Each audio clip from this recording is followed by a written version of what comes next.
그리스도인들이 좁은 길을 가야 하는데 그 좁은 길을 간다라는 것은 다름 아닌 하나님의 말씀에 순종하는 삶이다.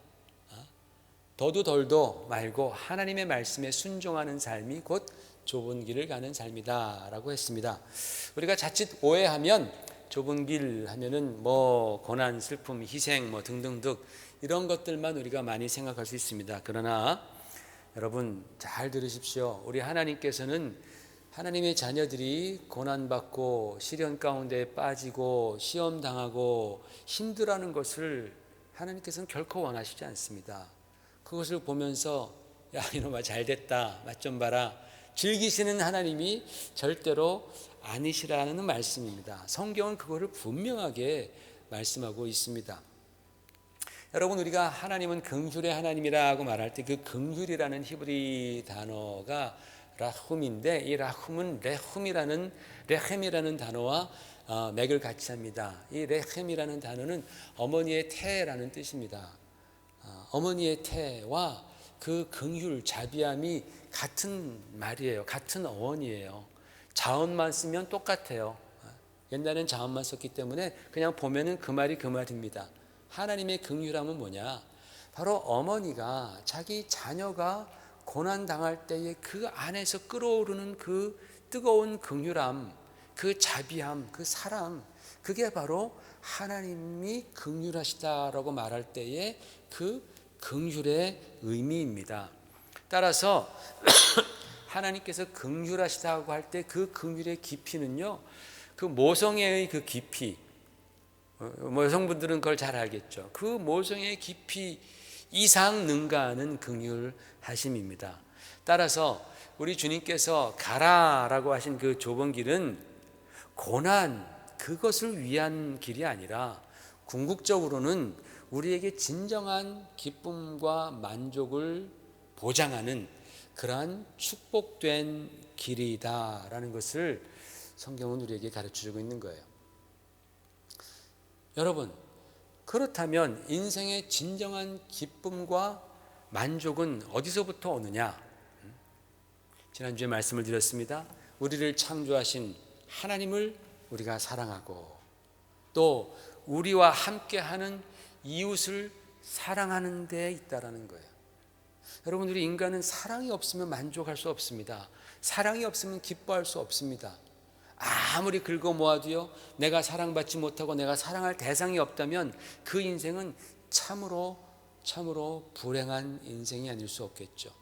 그러니까 우리 인생의 참 만족은 하나님을 사랑하고 나를 지으신 그리고 나와 함께하는 동료인 우리 이웃을 사랑함으로 말미암아 우리의 인생에 참 기쁨과 만족은 얻어진다라는 거예요. 예수님께서 그래서 바로 이 두 가지의 사랑, 두 방향의 사랑이 이것이 바로 성경의 중심된 내용이다. 성경의 가장 중요한 계명이 바로 내 하나님을 내 마음과 내 뜻과 목숨 다하여 사랑하고 내 이웃을 내 자신처럼 사랑하라. 이것이다 라고 말씀했던 것입니다. 그래서 우리가 하나님을 진정으로 사랑하게 될 때에 우리는 그 하나님으로부터 하나님의 사랑이 무엇인지를 깨닫게 되는 거예요. 하나님의 사랑이 예수 그리스도를 말미암은 정말 자신을 완전히 희생하시는 그런 하나님, 내가 자격이 없는 사람일지라도 하나님이 사랑해 주신 그 사랑이구나 라는 것을 깨달을 때에 그 사랑을 배워서 우리는 참으로 진정으로 우리의 이웃들을 사랑하게 되는 것이죠. 하나님 사랑은 하는데 할 수 있는데 이웃을 사랑하지 않는 것은 그것은 기독교적인 사랑이 아닙니다. 하나님 사랑하는 것도 힘든데 이웃 사랑하는 거 너무 힘들어. 내가 꼭 그런 사람까지 사랑해야 돼? 그거 잘못된 왜곡된 사랑입니다. 반대로 이웃 사랑, 사람 사랑 이런 사랑들은 인류에는 외치면서 정작 하나님을 사랑하지 않는다면, 하나님의 사랑에 대해서 우리가 소홀히 한다면 그것 역시 큰 착각이고 위선입니다. 왜냐? 인간은 절대로 하나님을 사랑하지 않고는, 그 하나님의 사랑을 알지 못하고는 우리는 참 사랑을 배울 수 없어요. 우리는 그만큼 이기적입니다. 우리는 위선적이고 자기중심적입니다. 얼마나 자아중심적인지 우리는 몰라요. 저도 가끔 가다가 깜짝깜짝 놀랄 정도로 우리는 여러 부분에서 우리는 자기중심적입니다. 그런 자기중심적인 사람이 하나님의 사랑을 배우지 않고는 우리가 이웃을 사랑할 수 없습니다. 그래서 주님께서 분명히 말씀해 주셨잖아요. 내가 너희를 사랑한 것 같이 너희도 서로 사랑하라 그랬습니다. 그냥 너희 서로 사랑해라 이렇게 말씀 안 했습니다. 왜? 우리 인간 안에는 사랑이 없기 때문에 그래요. 그래서 주님은 내가 너희를 사랑한 것 같이 너희도 서로 사랑하라. 내가 너희를 어떻게 사랑했는지를 너희가 보고 배움으로써 그 사랑으로서 너희가 서로 사랑하라. 부부도 그렇고 우리 친구 관계도 그렇고 우리 성도들 간의 관계도 그렇고 주님의 사랑을 우리가 보며 배우고 그 사랑으로 서로 사랑하라라고 말씀하시는 것입니다. 그래서 여러분 우리가 이 하나님의 사랑, 주님의 사랑을 모르면서 우리가 아무리 사랑한다고 떠들어 봐야 그 사랑은 별거 아니라는 거예요. 그 끝이 뻔하다라는 거예요. 아마 그러면 여러 사람들은 이렇게 말할 수도 있습니다. 목사님 보십시오. 지금 우리 사회가 얼마나 성숙해져 있는지 아십니까? 우리 사회 보십시오. 불쌍한 사람들 사랑하기 위해서 얼마나 훌륭한 시스템을 만들어 놓았는지 또 만들어 가는지 보시지 않습니까? 우리는 이제는 하나님 사랑 없이도 사랑할 수 있습니다 라고 말하는 사람들이 분명히 있습니다. 그러나 여러분 그 모든 이 사회적인 그 시스템 사랑하기 위해서 보호하기 위해서 그 구축된 그런 사회적인 기반 시스템들이 다 어디서부터 왔느냐? 그 근원을 우리가 따져 올라가다 보면 바로 그것이 바로 성경 말씀이에요. 하나님의 사랑이에요. 그리스도의 사랑이라는 겁니다. 하나님의 사랑, 그리스도의 사랑, 십자가의 사랑으로부터 발현된 거예요. 거기서부터 배운 거예요. 고아원, 양로원, 적십자병원, 구제센터, 교육 등등 이 모든 것이 다 하나님의 십자가의 사랑을 경험하고 그 사랑에 감동되고 힘입어서 나도 그 사랑 한번 해봐야지 라면서 그렇게 이웃을 사랑하다가 그런 기관들이 생겨나는 거예요. 믿지 않는 사람들은 또 그런 걸 보면서 야 저런 거 하니까 좋네 라고 자기들도 덩달아 하다 보니까 또 자기들도 이렇게 하게 되었지만 마침내 그 모든 사랑의 근원은 바로 그리스도의 십자가의 사랑에 있다라는 거예요. 그런데 여러분 불행하게도 오늘날 그 모든 사랑의 근본이 되시는 하나님을 사람들은 잊어버립니다. 그 십자가의 사랑을 사람들은 다 잊어버리고 자기 스스로 할 수 있다라고 그렇게 교만을 떨고 있습니다. 오늘날 저 적십자의 그 붉은 십자가가 예수 그리스도의 사랑의 십자가라고 생각하는 사람은 거의 없습니다. 저 하버드 대학의 모토인 라티너 베리타스, 즉 진리라는 그 모토가 그 단어가 예수님께서 말씀하신 진리가 너희를 자유케 하리라 라는 그 하나님의 불변하는 진리라고 생각하는 사람들은 오늘날 거의 없습니다. 다 사람들은 이제는 우리가 스스로 할 수 있다라고 그렇게 믿고 있지만 그러나 세상을 보십시오. 세상은 겉으로는 굉장히 더 발전해 가는 것 같지만 그러나 더 많은 사람들이 고립되고 있습니다. 더 많은 자녀들이 방황하고 있습니다. 예전에 비해서 더 행복해지지 않았습니다. 더 풍성해졌다고는 말할 수 있지만 그러나 더 심적으로 부유해지지 않았다라는 거예요. 뭔가 바쁘게 쫓아갑니다. 쫓깁니다. 그리고 마침내는 절망하고 얼마나 많은 사람들이 정신과 치료를 받아야 합니까? 예전에는 그런 치료 없어도 농사지면서도 행복하게 살았습니다. 그런데 지금은 얼마나 풍요합니까? 집안에 다 가정에 자동차 2-3대씩 있고 TV도 2-3개씩 있고 뭐 없는 게 없습니다. 우리 자녀들도 없는 게 없어요. 너무나 많은 것들을 누리지만 그러나 그들의 심령은 우리가 볼 때는 부모의 시대가 볼 때는 불안합니다. 왜 그렇습니까? 근원으로 돌아가지 못하기 때문에 그래요. 우리가 근원인 하나님께로 돌아가지 못하기 때문입니다. 그래서 여러분, 이제는 우리 교회가, 우리 믿음의 사람들이 이 원래의 의미를 되찾아야 한다는 거예요. 근본 되신 하나님께로 돌아가야 한다는 거예요. 우리가 어떤 거대한 시스템을 만들자라는 그런 뜻이 아닙니다. 우리가 교회로 모인 이 교회 공동체에서 하나님을 향한 진정한 사랑과 그 사랑의 힘을 입어서 우리 주변에 있는 이웃들을 정말 참으로 사랑하는 그 사랑의 실천을 교회가 해야 한다라는 말씀입니다.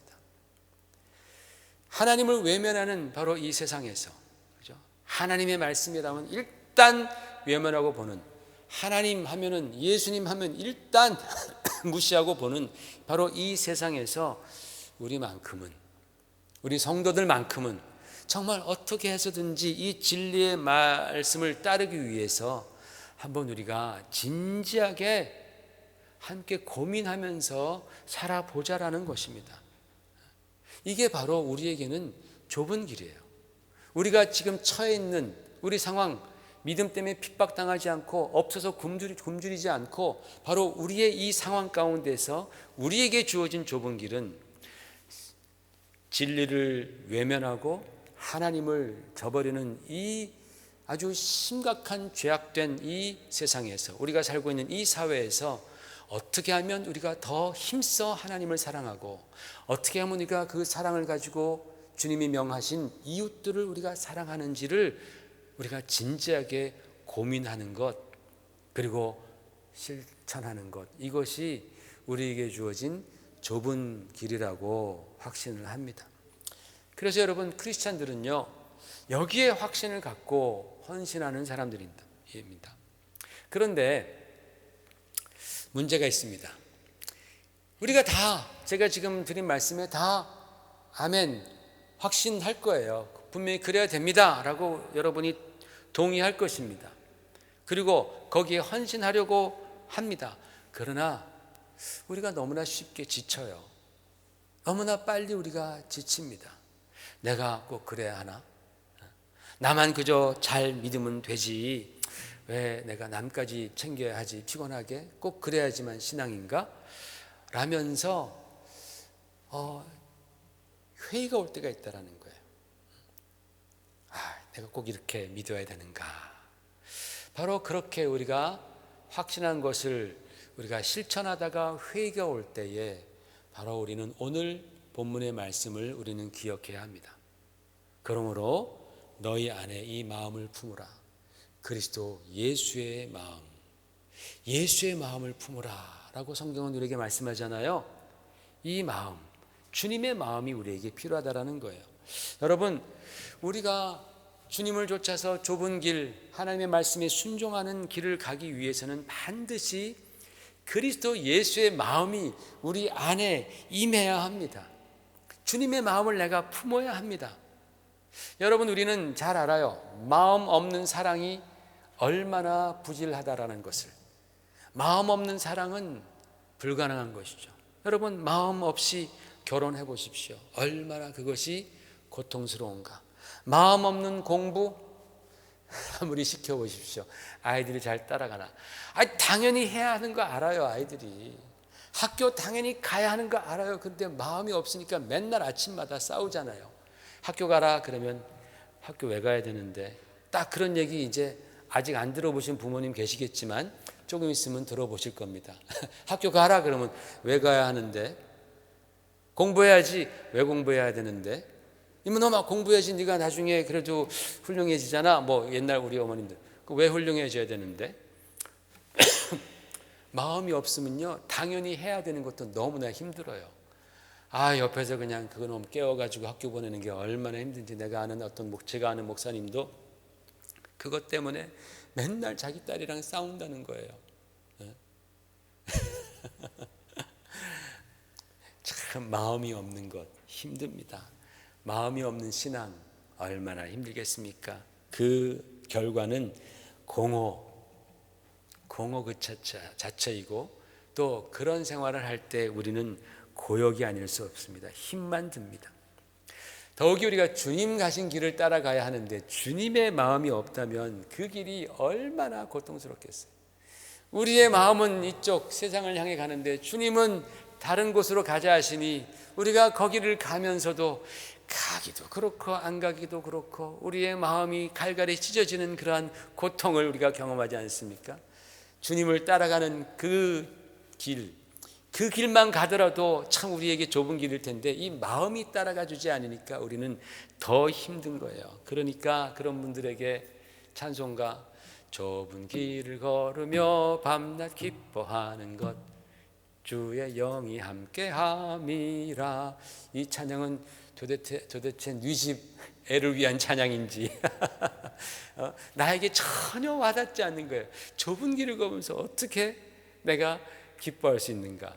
마음이 없으니까 그런 거예요. 마음이 있으면요 기뻐요. 마음이 있으면 달라져요. 아무리 힘든 것도요 그 마음이 있으면요 그거 하는데 기쁜 거죠. 음악하는 사람들 그 연습하는 게 얼마나 힘들겠어요. 피아노 치고 뭐 바이올린 하고. 근데 마음이 있으면 그게 기쁘다니까. 공부가 얼마나 힘들어요. 근데 자기가 어떤 목표를 두고서 내가 연구를 하겠다, 뭔가의 목표를 두고서 공부할 때 그것이 힘들어도 자기에게 기쁨이 되고 의미가 된다는 거죠. 마음이 있어야 한다는 거예요. 여러분, 그래서 예수님의 마음을 품으라. 너희가 좁은 길을 가려거든 주 예수의 마음을 품으라 라고 말씀하는 것입니다. 근데 여러분, 우리가 예수님의 마음을 품기 위해서 한 가지 먼저 선행해야 할 말씀이 있습니다. 그것은 먼저 내 마음을 내려놓아야 한다라는 겁니다. 우리 안에 두 마음을 품을 수 없다 그랬습니다. 그죠? 우리 나의 마음을 내려놓아야지만이 우리는 온전히 주님의 마음을 우리 가운데 품을 수 있는 겁니다. 그러나 이런 말씀을 드리면 또 분명히 이러한 저항이 우리에게서 생깁니다. 아니, 내 마음 어디가 어때서 그래? 내 마음 어디가 어때서 내려놓아야 합니까? 라고 여러분 물으신다면 저는 성경의 대답을 드릴 수밖에 없습니다. 성경은 우리의 마음에 대해서 예레미야 17장 9절 10절에 이렇게 말씀했습니다. 같이 보십시다. 시작. 만물보다 거짓되고 심히 부패한 것은 마음이라 누가 능히 이를 알리오마는 나 여호와는 심장을 살피며 배부를 시험하고 각각 그 행위와 그 행실대로 보응하나니 그랬습니다. 만물보다 거짓되고 심히 부패한 것이 마음인데 누가 이를 능히 알리요? 그러니까 무슨 말이냐면 사람들은 내가 얼마나 내 마음이 부패하고 얼마나 거짓되고 위선적이고 얼마나 자기 중심적이고 이기적인지 사람들은 모른다라는 거예요. 대부분의 사람들이 다 나만 같아 보라지 그렇게 생각합니다. 나 정도로만 착해보고 나 정도로만 그렇게 나이스하면 이 세상에 아무런 문제가 없을 거야. 그렇게 생각하죠, 여러분도. 그죠? 아니에요. 아니, 나 정도만 되면 그래도 굉장히 나는 그래도 수준 평균 이상이야 라고 얘기할 거예요. 물론 우리 인류의 전체 평균 이상일 수 있지만은 하나님께서 보실 때에 우리의 마음이 얼마나 거짓되고 위선적이고 자기 중심적이고 참 자기 중심적입니다. 우리는. 그럼에도 불구하고 우리는 내가 얼마나 부패하고 거짓되고 위선적인지 교만한지 하나님 없이 살려고 하는지 우리는 그렇게 착각과 교만 가운데에 살아가고 있다라는 거예요.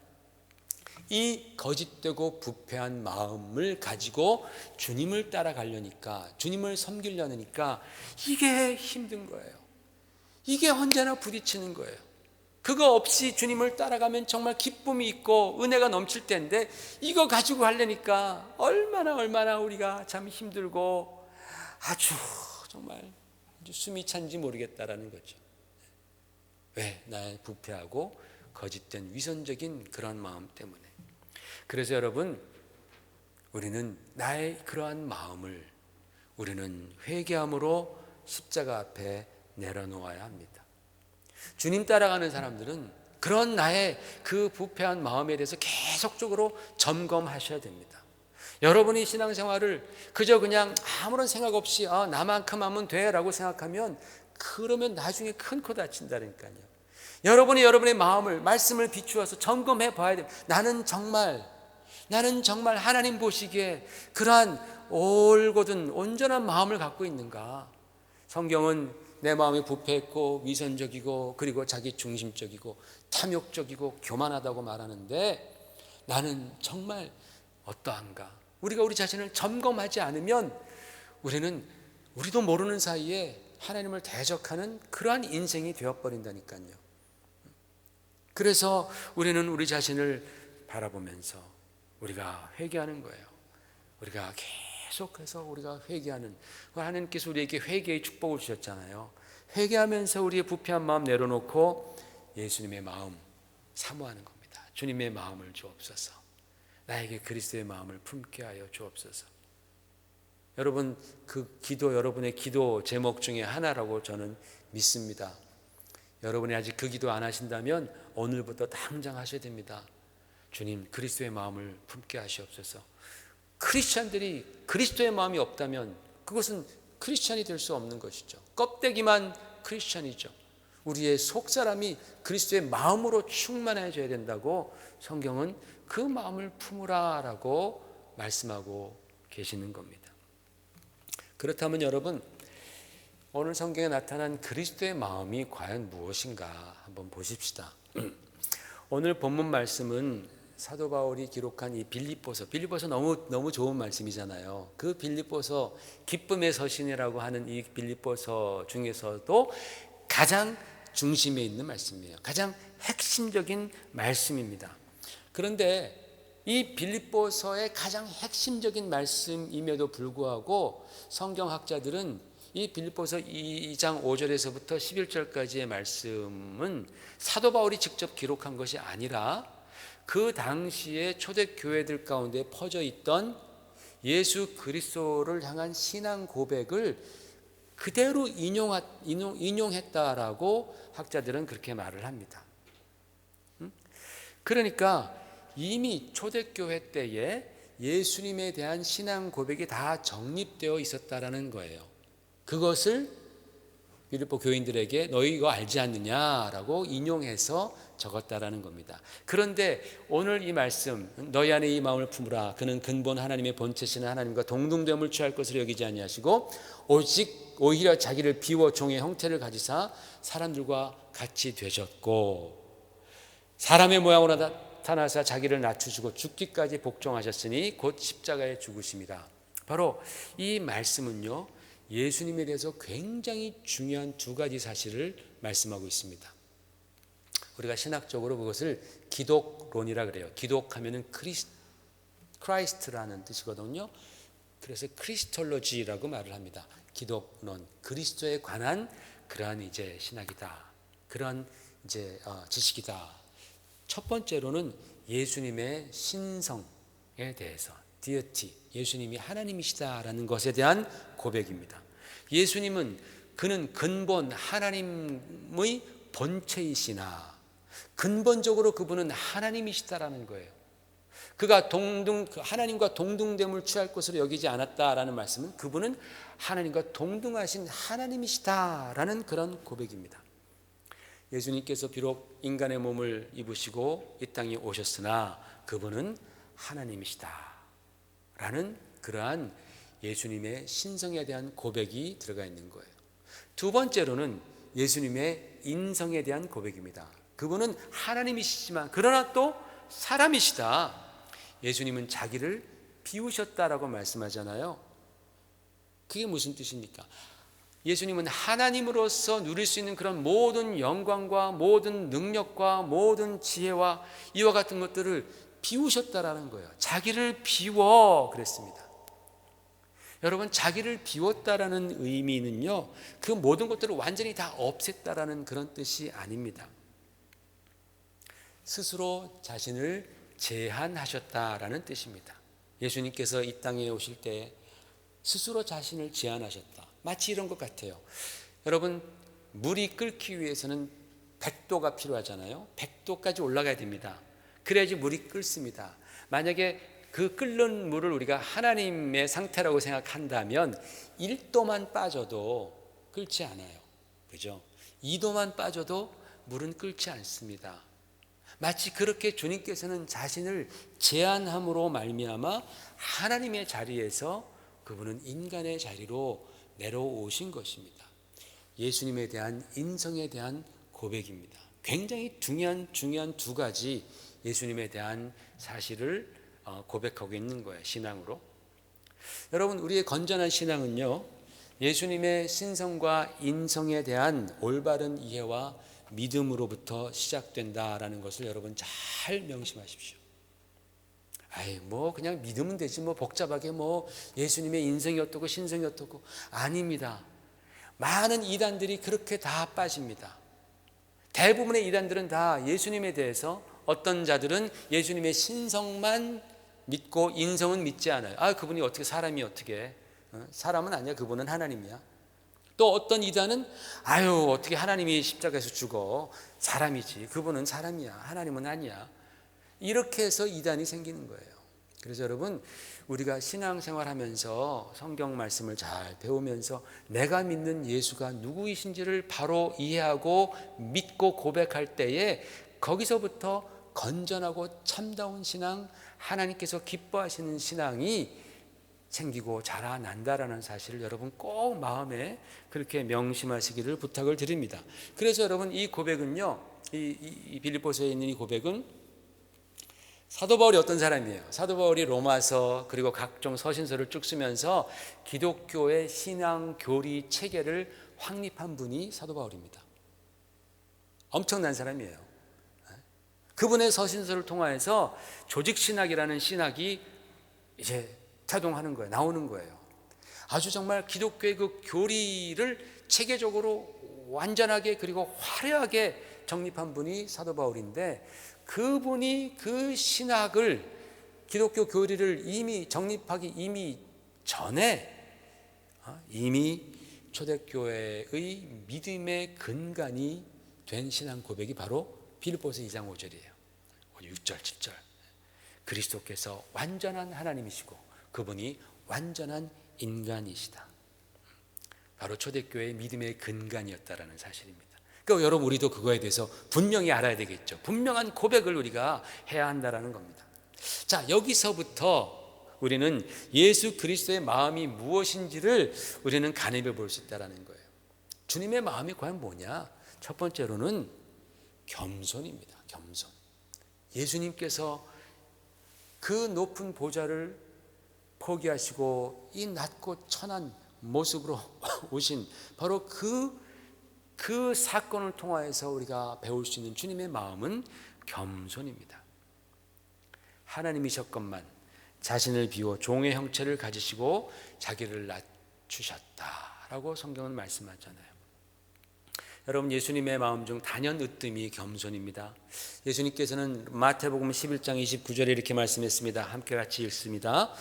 내 마음이 온유하고 겸손하니 나의 몽에를 메고 내게 배우라. 그리하면 너희 마음이 쉼을 얻으리니 그랬어요. 주님이 자신에게 나는 겸손한 자다라고 말씀합니다. 여러분, 예수님께서 이제 예루살렘에 입성하십니다. 십자가를 지시기 위해서 마지막 이제 하나님의 구원의 역사를 이제 이루시기 위해서 예루살렘에 입성하실 때 나귀를 타고 가셨습니다. 왜 나귀를 탔습니까? 메시아에 대한 예언을 그분이 이제 이루기 위해서 나귀를 타셨습니다. 그 예언이 스가랴 9장 9절에 있습니다. 시작. 시온에 따라 크게 기뻐할지어다. 예루살렘에 따라 즐거이 부를지어다. 보라, 내 왕이 내게 임하나니 그는 공의로우시며 구원을 베푸시며 겸손하여서 나귀를 타시나니 나귀의 작은 것 곧 나귀 새끼니라. 아니, 예루살렘에 하나님의 아들 왕이 임하시는데 그분이 겸손하다라는 말을 합니다. 이거 굳이 안 해도 되는 거 아니겠어요? 그죠? 그냥 그가 구원하신다라고 말해도 되고 그분이 뭐 말을 타고 오시든 뭐 걸어오시든 뭐가 상관입니까? 그런데 굳이 나귀를 타고 입성하시는데 왜? 그분은 겸손하시기 때문에. 겸손이 우리 예수 그리스도의 캐릭터입니다. 그분의 마음, 겸손입니다. 우리 주님은 이 땅에 겸손하게 오셨어요. 성경의 여러 가지 부분들이 그것을 우리에게 보여줍니다. 그래서 하나님은 겸손한 자를 사랑하시고 교만한 자를 물리치신다라고 베드로전서 5장 5절에 말씀했습니다. 여러분, 지난주에 제가 부자가 천국에 들어가는 것은 낙타가 바늘귀로 들어가는 것처럼 어렵다라고 주님이 말씀하셨다 그랬습니다. 그랬더니 제자들이 그러면 도대체 세상에 누가 구원받겠습니까? 예수님 말씀하시기를 너희 사람으로서는 할 수 없을 때 하나님은 다 할 수 있느니라 라고 말씀했어요. 제가 이 말씀을 묵상하면서 좀 재미있는 생각을 하다가 깨달았습니다. 하나님은 과연 어떻게 하실까? 낙타를 바늘귀로 어떻게 들여보내실까? 하나님의 능력이 있으시다면 어떤 식으로 하실까? 여러분, 예전에 그런 말이 있었잖아요. 이쑤시개 하나로 코끼리 죽이는 방법이 뭐냐고. 두 가지가 있다고. 하나는 죽을 때까지 찌르는 거고, 하나는 꼽아놓고 죽을 때까지 기다리는 거고, 그게 이쑤시개로 코끼리 죽이는 방법이라고 그렇게 얘기하잖아요. 제가 그 말씀을 묵상하면서 어떻게 하면 낙타가 바늘귀를 들어갈 수 있을까 생각해봤더니 두 가지가 있더라고요. 하나는 바늘귀를 무지 크게 만드는 거야. 가로 2m, 세로 한 3m로 큰 바늘을 만들어 놓으면 하나님이, 그럼 낙타가 들어가잖아요. 슉 들어가잖아. 할렐루야. 근데 아마 그거는 하나님이 안 하실 것 같아. 별로 영적인 의미가 없어. 두 번째 거는 영적인 의미가 있더라고요. 낙타를 무지무지 작게 만드는 거예요. 낙타를 무지 작게 만드니까 바늘귀가 커 보이는 거예요. 능히 들어갈 수 있는 거예요. 그게 무슨 뜻이냐? 부자들이 사실 그 교만한 자들이 낮아지는 게 쉽지가 않아요. 주님께서는 가끔 성경에서 소자야라고 부릅니다. 작은 자야라고 부릅니다. 그 작은 자들에 대한 주님의 특별한 사랑이 있으십니다. 세상에서 핍박받고 가진 것 없고 괄시받고 그런 자들을 주님은 소자야라고 부르면서 특별히 사랑해 주시잖아요. 그 부자가 작아지는 거예요. 낮아지는 거예요. 겸손해지는 거예요. 자기 힘으로는 할 수 없습니다. 하나님이 하시는 겁니다. 하나님이 낮추시면 됩니다. 그 인생의 무상함을 깨닫게 되고 자기가 교만했던 것을 회개하고 정말 겸손하게 진정으로 낮아지면 그 작아 보이던 바늘귀가 점점 커 보이는 거예요. 아, 그거구나 라고 제가 깨달았습니다. 재밌지 않습니까? 코끼리부터 시작해가지고 그래서 그렇구나. 하나님은 부자도 겸손케 만드실 수 있구나. 낮아지게 만들면 그도 회개하고 천국에 들어가는구나. 우리도 여러분 주님 닮아서 겸손해져야 할 줄로 믿습니다. 주님의 마음은 겸손해지는 거예요. 낮아지는 거예요. 두 번째로 예수의 마음은 순종입니다. 주님께서는 순종을 몸소 실천하셨습니다. 여러분, 예수님께서 자신을 비우고 겸손해지신 이유는 뭐냐? 순종하기 위해서, 순종을 통해서 하나님의 뜻을 이루기 위해서 그분은 겸손해지셨습니다. 십자가에서 죽으심이 바로 하나님의 뜻입니다. 그렇죠? 큰 순종을 위해서 그분은 큰 겸손이 필요했던 것이죠. 순종하기 위해서 겸손이 필요한 거예요. 여러분, 순종이라는 게 뭡니까? 순종이 뭐예요? 내 뜻과 다를 때에 내 뜻을 꺾는 것이, 그것이 바로 순종입니다.